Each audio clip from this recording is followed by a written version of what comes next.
Hello everybody, welcome to the Way of Solution. 18th March 2026 এর গুরুত্বপূর্ণ current affairs এবং GK প্রশ্ন উত্তরের ক্লাসে আমরা আবার চলে এসেছি। ইম্পর্টেন্ট জিকে প্রশ্ন উত্তর এবং কারেন্ট অ্যাফেয়ার্স নিয়ে চর্চা হবে। আজ দুর্দান্ত কিছু কারেন্ট অ্যাফেয়ার্স, আমি প্রতিদিনই বাছাই করা কিছু কারেন্ট অ্যাফেয়ার্স এবং জিকে প্রশ্ন উত্তর নিয়ে চর্চা করি। তো অবভিয়াসলি প্রতিদিনের ক্লাসে তোমরা যুক্ত হবে। সকাল 6:30টাতে তোমাদের সাথে এই ক্লাসটি আমি নিয়ে থাকি দ্য ওয়ে অফ সলিউশনে। যারা প্রথম আছো তাদের সকলকে বলবো TWS একাডেমি বলে আমাদের একটি অ্যাপ আছে, যেখানে তোমরা ভর্তি হয়ে আমাদের পেইড কোর্সে ভর্তি হতে পারো এবং সেখান থেকে তোমার প্রিপারেশনটা আরও বেটার করতে পারো। এখানে রিসেন্ট টাইমে দুটি আপার প্রাইমারির জন্য ব্যাচ এসেছে। যারা আপার প্রাইমারিকে টার্গেট করছো, আপার প্রাইমারি টেটের আর্টস ব্যাচ এবং সায়েন্স ব্যাচ, দুটি প্র্যাকটিস ব্যাচ, তো যেটাতে খুশি তোমরা অ্যাডমিশন নিতে পারো। এছাড়া এর সাথে আপার প্রাইমারির কিন্তু আমাদের ফাউন্ডেশন ব্যাচও আছে। যারা ফাউন্ডেশন ব্যাচে অ্যাডমিশন নিতে চাও তারা কিন্তু TWS একাডেমি অ্যাপকে চেক আউট করতে পারো। চলো প্রথম প্রশ্ন দিয়ে শুরু করছি। প্রথম প্রশ্ন স্ক্রিনে, সম্প্রতি বা রিসেন্ট টাইমে কোথায় মহান নেতা পট্টি শ্রীরামালুর 58 ফুট উঁচু ব্রোঞ্জের মূর্তি উন্মোচিত হলো? পট্টি শ্রীরামালু ইনি ডেয়ার স্টুডেন্টস, আমরা জানি ভাষার ভিত্তিতে তৈরি প্রথম রাজ্য ছিল অন্ধ্রপ্রদেশ। সেই অন্ধ্রপ্রদেশ রাজ্যের ফাউন্ডিং ফাদার বলা হয়ে থাকে পট্টি শ্রীরামালুকে। ইনি অন্ধ্রপ্রদেশ রাজ্যকে মাদ্রাজ যে প্রভিন্স ছিল সেটা থেকে একটা নতুন রাজ্য গঠনের দাবিতে আমরণ অনশন করেছিলেন। সেই পট্টি শ্রীরামালুর নামে একটা 58 ফুট উঁচু ব্রোঞ্জের মূর্তি উন্মোচিত হলো রিসেন্ট টাইমে অমরাবতী, অন্ধ্রপ্রদেশের রাজধানীতে। Andhra Pradesh CM N Chandrababu Naidu to unveil 58 foot bronze statue of Potti Sriramulu in Amaravati. তো সিএম চন্দ্রবাবু নাইডু অন্ধ্রপ্রদেশের, তিনি রিসেন্টলি উন্মোচিত করলেন 58 ফুট এই উঁচু ব্রোঞ্জের মূর্তিটি অমরাবতীতে, যেটি পট্টি শ্রীরামালুর একটা মূর্তি। অন্ধ্রপ্রদেশ সম্পর্কে দুটি গুরুত্বপূর্ণ তথ্য জেনে রাখো। অন্ধ্রপ্রদেশ রাজ্য প্রথমত হচ্ছে ভাষার ভিত্তিতে তৈরি প্রথম রাজ্য। হ্যাঁ, এটা একটু জেনে রাখবে। ভাষার ভিত্তিতে তৈরি প্রথম রাজ্য হচ্ছে ভারতবর্ষের মধ্যে কোনটি? সেটি হচ্ছে অন্ধ্রপ্রদেশ রাজ্য। আর সেই অন্ধ্রপ্রদেশ রাজ্যের রাজধানী বর্তমানে হলো অমরাবতী। এর আগে অন্ধ্রপ্রদেশের রাজধানী হায়দ্রাবাদ ছিল, কিন্তু 2014 সালে এই অন্ধ্রপ্রদেশ থেকে আরেকটা নতুন রাজ্য তৈরি হয় যার নাম হচ্ছে তেলেঙ্গানা। এখন বর্তমানে আমরা দেখব অন্ধ্রপ্রদেশ বলে যে রাজ্যটা আছে তার রাজধানী হচ্ছে অমরাবতী। এবারে দেখো, অন্ধ্রপ্রদেশের বর্তমান মুখ্যমন্ত্রী এন চন্দ্রবাবু নাইডু এবং বর্তমান রাজ্যপাল এস আব্দুল নাজির, যিনি আগে সুপ্রিম কোর্টের প্রাক্তন একজন বিচারক ছিলেন। এরপরের আমাদের কারেন্ট অ্যাফেয়ার্স, 2 নম্বর কারেন্ট অ্যাফেয়ার্স, ভারতের নির্বাচন কমিশন বা ECI, election commission of India, সম্প্রতি কোন কোন রাজ্য ও কেন্দ্রশাসিত অঞ্চলে বিধানসভা নির্বাচনের নির্ঘণ্ট ঘোষণা করেছে? রিসেন্ট টাইমে আমরা যদি দেখি, এই বছর 2026-এ বেশ কয়েকটা জায়গাতে বিধানসভা নির্বাচন হতে চলেছে, বা আমরা বলতে পারি যে অ্যাসেম্বলি ইলেকশন যেটাকে বলা হয়, সেই অ্যাসেম্বলি ইলেকশন বা বিধানসভা ইলেকশন এই বছরে কোথায় কোথায় হবে? পশ্চিমবঙ্গ ও আসাম, কেরালাম ও তামিলনাড়ু, পুদুচেরি, নাকি উপরের সবকটি? রাইট অ্যান্সার হচ্ছে অল অফ দ্য অ্যাবভ, উপরের সবকটি জায়গাতেই। অর্থাৎ ইসিআই বা election commission of India announce poll schedule for Assam, Keralam, Puducherry একটা কেন্দ্রশাসিত অঞ্চল, তামিলনাড়ু রাজ্য অ্যান্ড ওয়েস্ট বেঙ্গল, এই 5টি রাজ্যের জন্য। এখানে তোমরা হয়তো দেখতে পাচ্ছ যে টোটাল ইলেক্টর্স এই পুরো যে 5টি অঞ্চল আছে, 4টি রাজ্য এবং একটি কেন্দ্রশাসিত অঞ্চল, সেখানে প্রায় 17.4 কোটি ভোটার তারা কিন্তু ভোট দিতে চলেছে।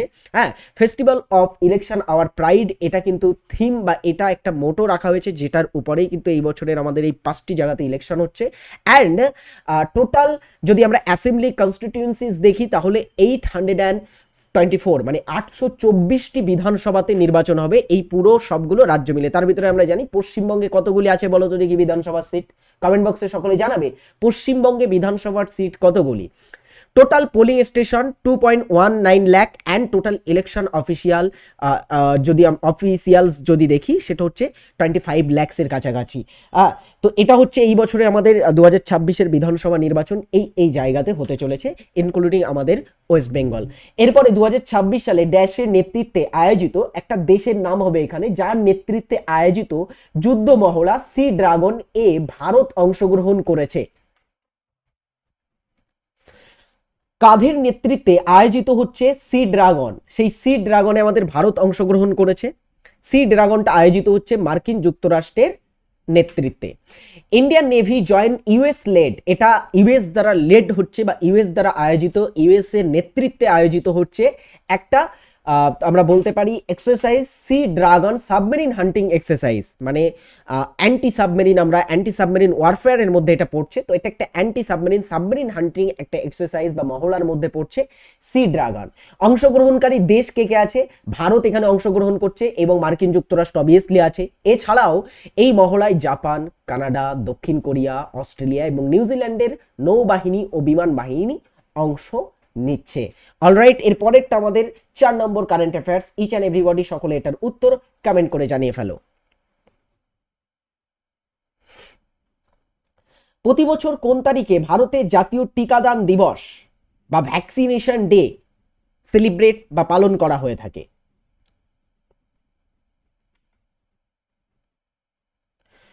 প্রতি বছরেই, এভরি ইয়ার, প্রতি বছরে 16ই মার্চ ভারতে টিকাদান দিবস পালন করা হয়। India celebrates national vaccination day on March 16। Next question, সম্প্রতি কোন সংস্থা মিউচুয়াল ফান্ডগুলোকে ইট্রা ডে বোয়িং অনুমতি দিয়ে সার্কুলার জারি করেছে? ইট্রা ডে বোয়িং, ইট্রা ডে বোয়িং মানে হচ্ছে দিনের মধ্যে ঋণ গ্রহণ বা দিনের মধ্যে যে ঋণটা থাকে সেটা গ্রহণ করা, এটাকেই বলা হচ্ছে ইট্রা ডে বোয়িং।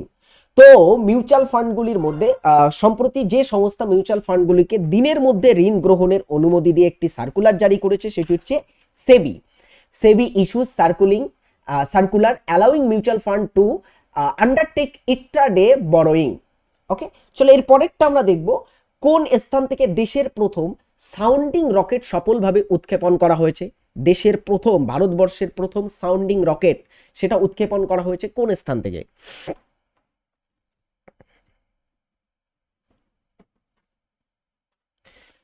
ভারতের যে স্থান থেকে প্রথম সাউন্ডিং রকেট উৎক্ষেপণ করা হয়েছে সেটি হলো গুজরাট রাজ্য।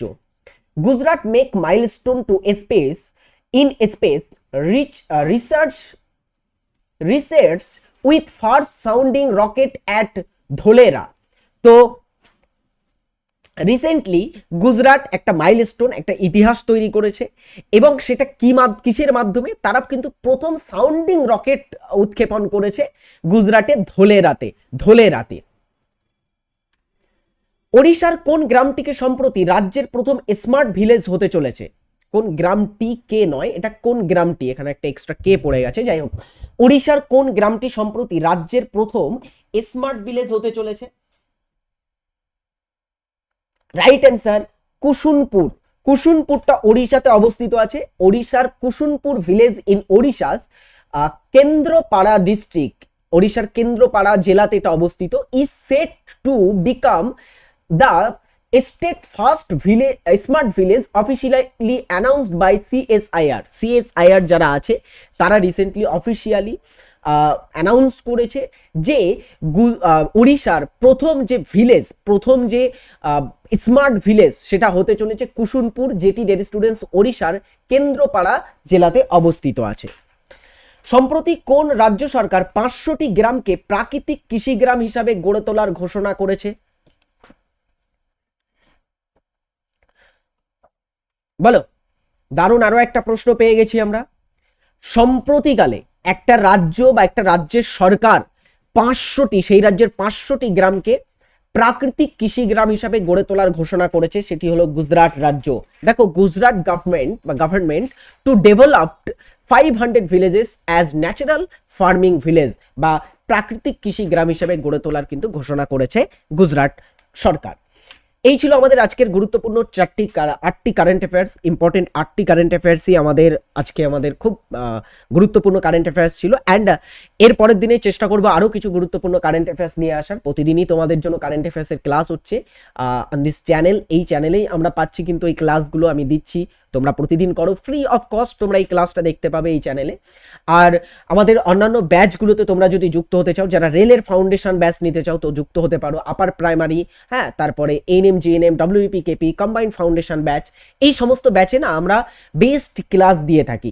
রেলওয়ে ফাউন্ডেশন ব্যাচে দেখো আমরা কারেন্ট অ্যাফেয়ার্সটাকে রেলওয়ের জন্য আরও ডেপথে কিন্তু আমাদের পড়তে হয়, আরও ভিতরে গিয়ে বিভিন্ন রিপোর্টকে আমাদের খতিয়ে পড়তে হয়। তো চলো রেলওয়ে ফাউন্ডেশন ব্যাচে যারা অ্যাডমিশন নিতে চাও অ্যাডমিশন নিতে পারো, সেখানে আমি তোমাদের কারেন্ট অ্যাফেয়ার্সটাকে আরও ডেপথে করাচ্ছি। যে সমস্ত স্টুডেন্টস ওই ব্যাচে আছো তারা কমেন্ট করে জানাতে পারো যে তোমাদের সেখানে এক্সপিরিয়েন্স কেমন হচ্ছে। চলো আমরা পরের প্রশ্নে আসবো, আমাদের আজকের জিকে যে কোশ্চেন অ্যান্সার পোর্শন আছে সেখানে। জিডিপি গ্রোথ রেট কি পরিমাপ করে? ফার্স্ট প্রশ্ন, জিডিপি মানে কি? গ্রস ডোমেস্টিক প্রোডাক্ট, মানে দেশের টোটাল মোট অভ্যন্তরীণ উৎপাদন। আর গ্রোথ রেট মানে কি? গ্রোথ রেট মানে কোনো কিছু বৃদ্ধি হচ্ছে, তো সেটাকে আমরা গ্রোথ রেট বলছি। তো দেশের মোট অভ্যন্তরীণ উৎপাদনের বা দেশের উৎপাদনের পরিমাণ বৃদ্ধি, মোট বৃদ্ধিকে আমরা সাধারণত কি বলছি? জিডিপি গ্রোথ রেট বলছি। সিম্পল অ্যান্ড ইজি একটা কোশ্চেন। চলো এর পরেরটা, তেলেঙ্গানার বর্তমান মুখ্যমন্ত্রীকে? ভারতবর্ষের নবীনতম রাজ্য হচ্ছে তেলেঙ্গানা। ভারতের আমরা দেখব কি নবীনতম রাজ্য, সব থেকে নবীনতম রাজ্যের নাম তেলেঙ্গানা। তো নবীনতম রাজ্য হিসাবে এই তেলেঙ্গানা রাজ্যের স্টুডেন্টস এর বর্তমান মুখ্যমন্ত্রী কে? এর বর্তমান মুখ্যমন্ত্রী অনুমুলা রেবন্ত রেড্ডি। দেখো তেলেঙ্গানা সম্পর্কে কিছু গুরুত্বপূর্ণ রাজ্য আমি গুরুত্বপূর্ণ পয়েন্ট, এই যে তেলেঙ্গানা আমি কি বললাম ভারতের সব থেকে নবীনতম রাজ্য। তেলেঙ্গানা রাজ্যটা যদি আমরা গঠন দেখি, তেলেঙ্গানা রাজ্যটার গঠন, এটা 2রা জুন 2014-তে গঠন হয়েছিল। 2রা জুন এই দিনটাকে আমরা তেলেঙ্গানার প্রতিষ্ঠা দিবস হিসাবে ঘোষণা করেছি, বা ভারত ঘোষণা করেছে, বা তেলেঙ্গানা রাজ্যকে কিন্তু রাজ্যের প্রতিষ্ঠা দিবস হিসাবে আমরা দেখব 2রা জুনটা পালন করা হয়। অ্যান্ড এই যে তেলেঙ্গানা রাজ্য, এটা মনে রাখবে অন্ধ্রপ্রদেশ রাজ্য ভেঙে গঠিত হয়েছে। অন্ধ্রপ্রদেশ ভেঙে কিন্তু গঠিত হয়েছে, এটা আগে অন্ধ্রপ্রদেশ ছিল, সেই অন্ধ্রপ্রদেশ থেকেই 2014-তে গঠন হয়েছে। এবারে 2014-তে এটা গঠন হয়, এর রাজধানী হয়ে যায় হায়দ্রাবাদ। আচ্ছা, হায়দ্রাবাদের বিভিন্ন নিকনেম আছে, তোমরা এটাকে ভারতের বিরিয়ানি ক্যাপিটাল বলতে পারো, হায়দ্রাবাদকে বলতে পারো the hitech city of India, ভারতের হাইটেক সিটি বলা যেতে পারে। আচ্ছা, নেক্সট হচ্ছে শিবপ্রতাপ শুক্লা এখানকার বর্তমান রাজ্যপাল। আচ্ছা, এটা রিসেন্টলি আমরা কারেন্ট অ্যাফেয়ার্সে করেছি, শিবপ্রতাপ শুক্লা এর আগে হিমাচল প্রদেশের রাজ্যপাল ছিল। আর তেলেঙ্গানার যিনি রাজ্যপাল ছিলেন তিনি হচ্ছেন জিষ্ণু দেব বর্মা। জিষ্ণুদেব বর্মাকে রিসেন্ট টাইমে মেবি মহারাষ্ট্রে তাকে ট্রান্সফার করা হয়েছে, মহারাষ্ট্রের রাজ্যপাল হয়েছেন। আর শিবপ্রতাপ শুক্লা যিনি হিমাচল প্রদেশের রাজ্যপাল ছিলেন, তিনি বর্তমানে রাজ্যপাল হচ্ছেন কোথাকার? তেলেঙ্গানার। আর মুখ্যমন্ত্রী অনুমুলা রেবন্ত রেড্ডি। চলো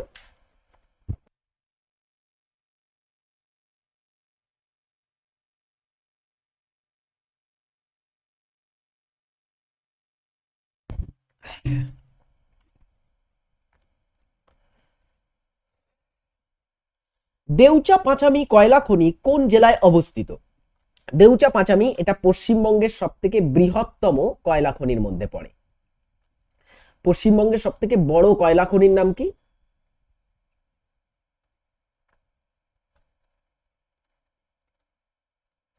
পশ্চিমবঙ্গের সব থেকে বৃহত্তম কয়লা খনি যেটি, সেটির নাম হচ্ছে দেউচা পাঁচামি। অ্যান্ড এটা অবস্থিত আছে অবশ্যই বীরভূমে অবস্থিত আছে।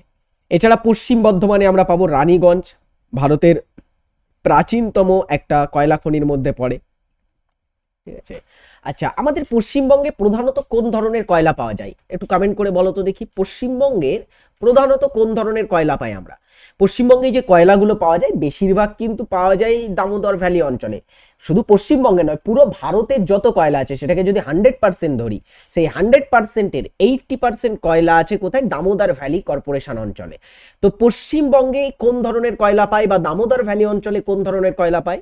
মনে রাখবে পশ্চিমবঙ্গে বিটুমিনাস প্রকৃতির কয়লা, শুধু পশ্চিমবঙ্গ নয় পুরো ভারত তথা পুরো বিশ্ব সব জায়গাতেই বিটুমিনাস কয়লা বেশি পাওয়া যায়।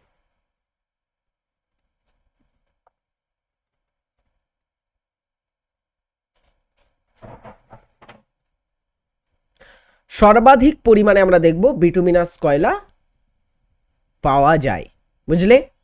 চলে এর পরের প্রশ্নে আমরা আসি, যেটি হচ্ছে আমাদের 5 নম্বর প্রশ্ন।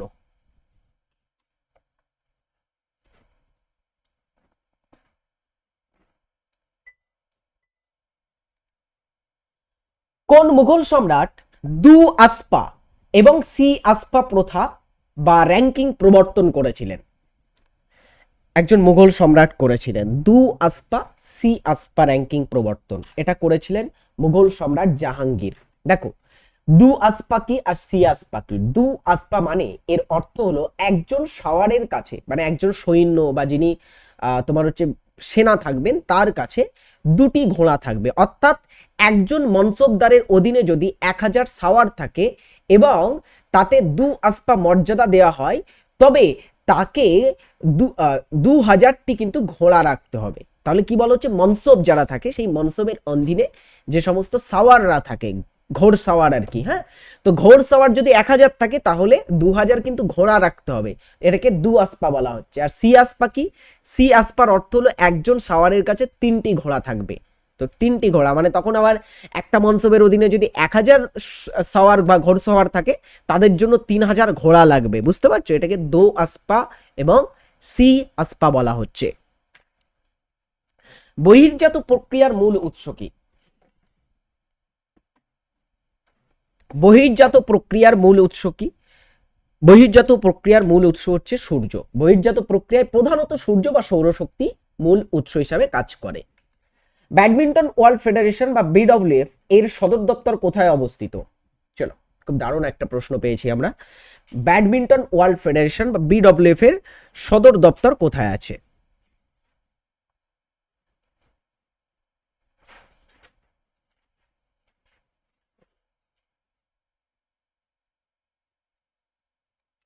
বিডব্লিউএফ এর সদর দপ্তর অবস্থিত কুয়ালালামপুর, যেটা মালয়েশিয়ার রাজধানী।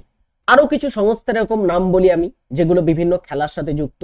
বলো তো দেখি, ফিফার সদর দপ্তর কোথায়? এ হয় না ফিফা ফুটবল বিশ্বকাপ, তো ফিফার সদর দপ্তর কোথায়? সংস্থার নাম এবং সেই সংস্থাগুলোর সদর দপ্তর কমেন্ট বক্সে তোমরা জানাবে।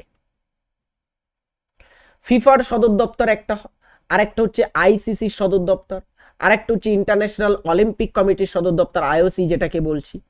ফিফার সদর দপ্তর কোথায় আছে? ফিফার সদর দপ্তর বলো, সুইজারল্যান্ডে আছে।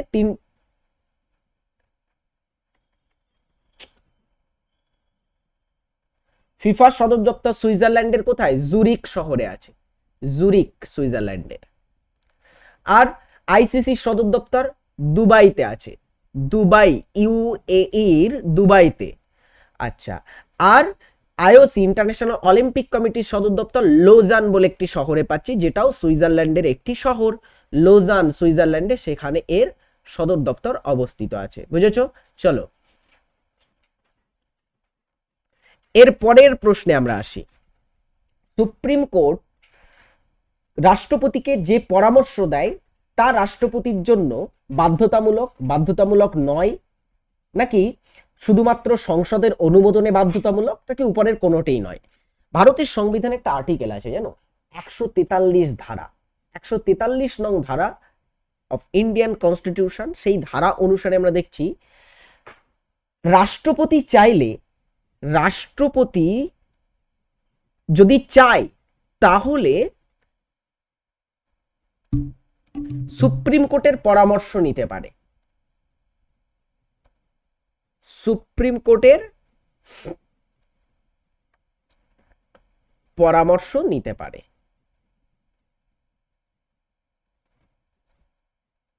তো এই যে নিতে পারে, এটা কি বাধ্যতামূলক নেওয়াটা, নাকি বাধ্যতামূলক নয়, নাকি সংসদের অনুমোদন নিয়ে তারপরে নিতে হবে? ব্যাপারটা হচ্ছে কেন, এটা বাধ্যতামূলক নয় রাষ্ট্রপতির জন্য, আর সংসদের অনুমোদনেরও প্রয়োজন নেই। রাষ্ট্রপতি যদি মনে করে যে আমি সুপ্রিম কোর্টের দ্বারস্থ হব, সুপ্রিম কোর্টের পরামর্শ নেব, তো নিতে পারে। আর যদি মনে করে নেবে না, তো সেটাও বাধ্যতামূলক করা যাবে না। তো এটা রাষ্ট্রপতির উপরে ডিপেন্ড করছে আর্টিকেল 143, 143 ধারা অনুসারে। সৌরজগতের সবচেয়ে বড় উপগ্রহ বা যেটাকে আমরা মুন বলছি, সৌরজগতে বা আওয়ার সোলার সিস্টেম, আমাদের সোলার সিস্টেমে 8টি গ্রহ আছে, তার ভিতরে 2টি গ্রহ বাদে, বুধ এবং আরেকটি হচ্ছে শুক্র, এই 2টি গ্রহ বাদে বাকি যত গ্রহ আছে, পৃথিবী, মঙ্গল, বৃহস্পতি, শনি, ইউরেনাস, নেপচুন, এই সমস্ত গ্রহের আমরা দেখতে পাচ্ছি মুন বা উপগ্রহ আছে। এখন এর ভিতরে সবথেকে বৃহত্তম উপগ্রহ কোনটি? সেটি হচ্ছে গ্যানিমেড। গ্যানিমেডটা কি একটু জেনে রাখো, এই যে গ্যানিমেড, এটা সৌরজগতের সব থেকে বড় উপগ্রহ। এখন এটা কার উপগ্রহ?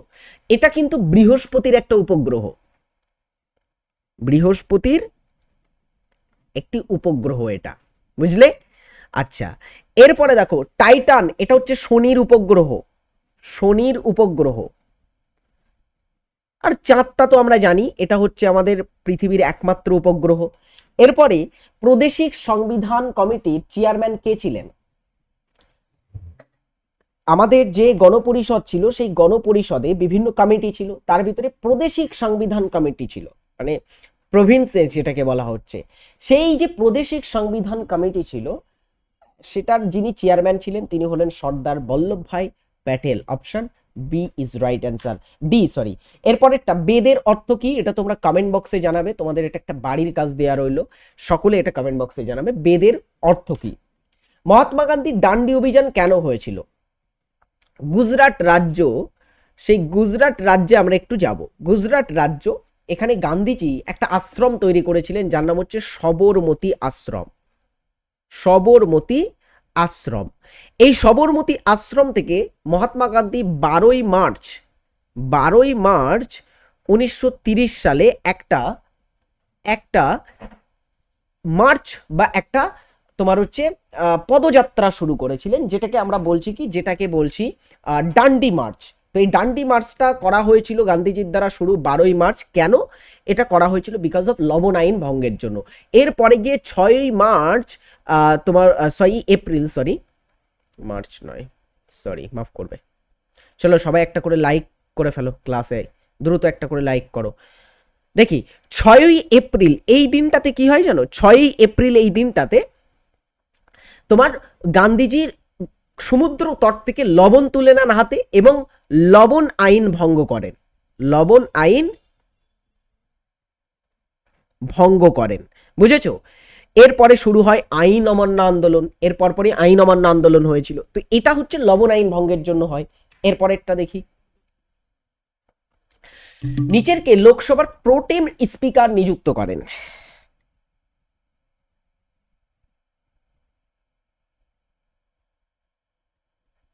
প্রোটেম স্পিকার কে? একটা লোকসভা, ধরো এর আগে আমাদের লোকসভা ছিল 2024-এ লোকসভার ভোট হয়, তার আগে লোকসভা ছিল 17তম লোকসভা। একটা লোকসভার মেয়াদ হচ্ছে 5 বছর। তো একটা লোকসভা যখন শেষ হয়ে যাবে, তারপরে যখন আরেকটা নতুন লোকসভা, যখন লোকসভার ভোট হয় তারপরে একটা নতুন লোকসভা তৈরি হয় না? এই যে লোকসভা তৈরি হবে তখন এর মাঝখানে যে সময়কাল, যখন কোনো সাংসদ থাকছে না, নতুন সাংসদরা আসছে, যখন কোনো স্থায়ী কোনো স্পিকার হচ্ছে না, তখন একটা অস্থায়ী স্পিকারকে বসানো হয়। সেই অস্থায়ী স্পিকারকেই বলা হয়ে থাকে, আমরা বলতে পারি প্রোটেম স্পিকার। তো অস্থায়ী স্পিকারকে প্রোটেম স্পিকার বলা হচ্ছে। তো ভারতবর্ষে 18তম লোকসভা, এখন যে লোকসভা আছে, এর প্রোটেম স্পিকার কে ছিল জানো? এর প্রোটেম স্পিকার ছিলেন B Mahtab. Am I correct? B Mahtab, ইনি ছিলেন প্রোটেম স্পিকার। এবারে ব্যাপার হচ্ছে এরপরে স্পিকার, একটা সংসদের সদস্যরা মিলে ভোট দিয়ে একটা নতুন স্পিকার বেছে নেন যার নাম হচ্ছে ওম বিড়লা, বর্তমানে লোকসভার স্পিকার। তো ওম বিড়লাকে তারা বেছে নেয়। এখন ব্যাপার হচ্ছে এই প্রোটেম স্পিকার যিনি থাকবেন তাকে কে অ্যাপয়েন্ট করবেন? তাকে অ্যাপয়েন্ট করে থাকেন রাষ্ট্রপতি, রাষ্ট্রপতি কর্তৃক তিনি অ্যাপয়েন্টেড।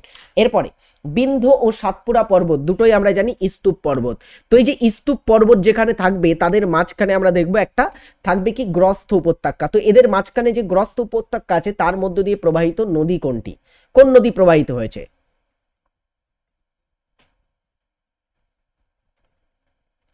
তো গ্রস্থ উপত্যকার মধ্য দিয়ে, সাতপুরা এবং বিন্ধ্যের মাঝখানে গ্রস্থ উপত্যকার মধ্য দিয়ে প্রবাহিত নদী হচ্ছে নর্মদা।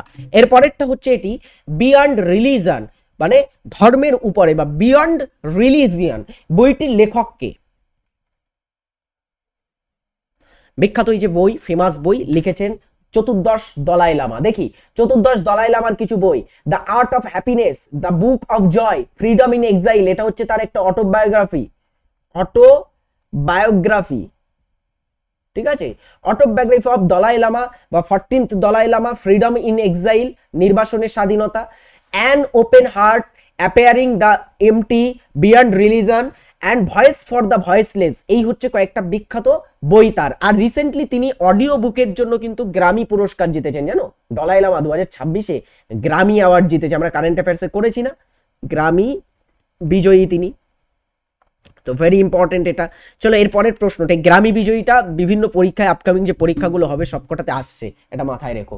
নিম্নের কোনটি লিথিয়াম ধাতুর একটি বৈশিষ্ট্য নয়? লিথিয়াম এটা কি? একটা জিনিস জানি, এটা হচ্ছে আমাদের পর্যায় সারণীর প্রথম মৌল হাইড্রোজেন, তারপরে হিলিয়াম, তারপরে লিথিয়াম। প্রথম দুটি হচ্ছে গ্যাস, তারপরে লিথিয়ামটা কি? পর্যায় সারণীর প্রথম ধাতব মৌল। পর্যায় সারণী বা আমাদের পিরিয়ডিক টেবিলের প্রথম ধাতব মৌলের নাম কি?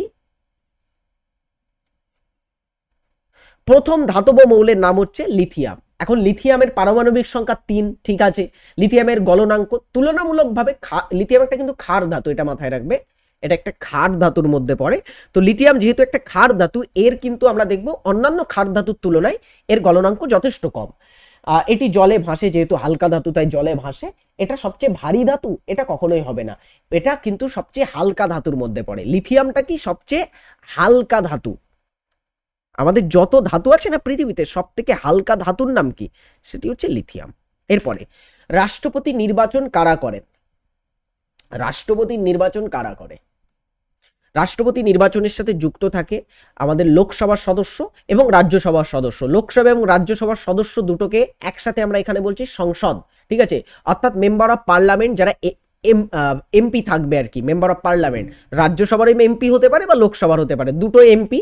এবং সাথে সাথে যারা বিভিন্ন রাজ্যের এমএলএ, অর্থাৎ member of legislative assembly, MLA থাকবে। তো এমপি এমএলএরা ভোট দেবে। তাহলে ভোট কে দেবে না এখানে?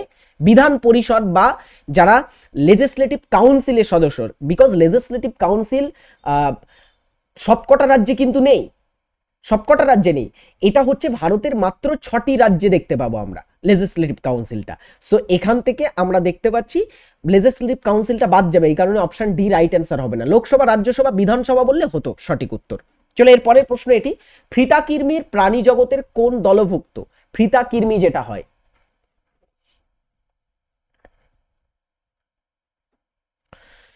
ফিতাকৃমি হচ্ছে প্লাটিহেলমিনথেসের কিন্তু অন্তর্ভুক্ত বা দলভুক্ত। অ্যানিলিডা কি? অ্যানিলিডা মানে অঙ্গুরিমাল, কেঁচো, জোঁক, হ্যাঁ, কেঁচো, জোঁক, এরা হচ্ছে অ্যানিলিডার মধ্যে পড়ে। আচ্ছা, তারপরে পরিফিরা হচ্ছে স্পঞ্জ, স্পঞ্জ হচ্ছে পরিফিরার মধ্যে পড়ছে। আর কোয়েলেন্টের কোয়েলেন্টেরটা, আচ্ছা কোয়েলেন্টেরটা মিন্স এটা অ্যাকচুয়ালি নিডারিয়াকে বোঝাচ্ছে, ঠিক আছে। নিডারিয়া কারা জানো? নিডারিয়া হচ্ছে অ্যাকচুয়ালি যারা জেলিফিশ, ধরো জেলিফিশ আছে, জেলিফিশ, জেলিফিশটা একটা নিডারিয়া। জেলিফিশ বা নিডারিয়াকে কোয়েলেন্টেরটাও বলা হয় অ্যাকচুয়ালি। জেলিফিশ, হাইড্রা, হাইড্রা ইত্যাদি, ঠিক আছে। চলো এগুলো নিডারিয়ার মধ্যে পড়ে। 2026 সালের মার্চ মাস অনুযায়ী পশ্চিমবঙ্গের বর্তমান রাজ্যপালকে? রিসেন্টলি চেঞ্জ হয়েছে, পশ্চিমবঙ্গের রাজ্যপাল অ্যাপয়েন্ট হয়েছে একজন ব্যক্তি, তিনি আগে তামিলনাড়ুর রাজ্যপাল ছিলেন, তিনি হলেন RN রাবি। চলো এরপরে একটা, ডেঙ্গু রোগ ড্যাশ ঘটিত রোগ। ডেঙ্গু কি ঘটিত রোগ?